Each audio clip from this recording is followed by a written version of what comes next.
During the preliminary task, we had to include 4 continuity techniques. The first was match on action, which involves cutting from one clip to another during the same action to make one swift movement. In my preliminary task, my actor pulled out medicine from the medicine cupboard.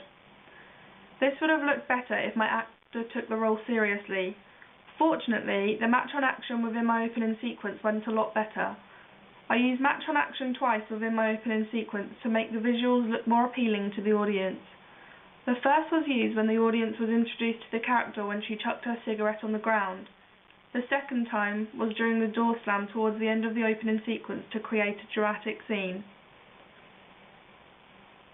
The 180-degree rule states that the action happening within the clip has to be on one side of the invisible line at all times. However, there is one exception. You are allowed to cross a line if the audience can see that the line is being crossed.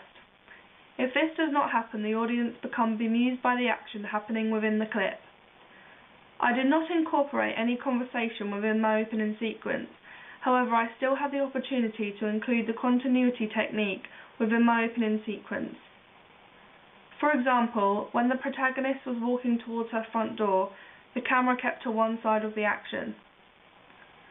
I did not include shot reverse shot within my opening sequence because the character was not conversing with any other character at any point. Shot reverse shot is when the camera cuts from one person talking to the other person talking, portraying that both of the characters are in a conversation. The exception being that she shouted "Mum" at the end of the opening sequence. However, this is the character that the audience do not see.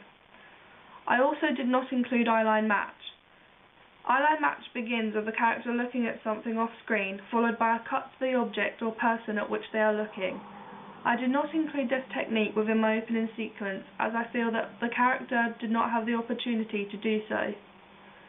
I have developed my knowledge of understanding audiences and how film distributors and producers target them in different ways to formulate their film profit higher. I have also developed my understanding of how music is used within films to create emotions. I feel as though my production has thoroughly improved since the preliminary task, and I understand the detail that goes towards filmmaking.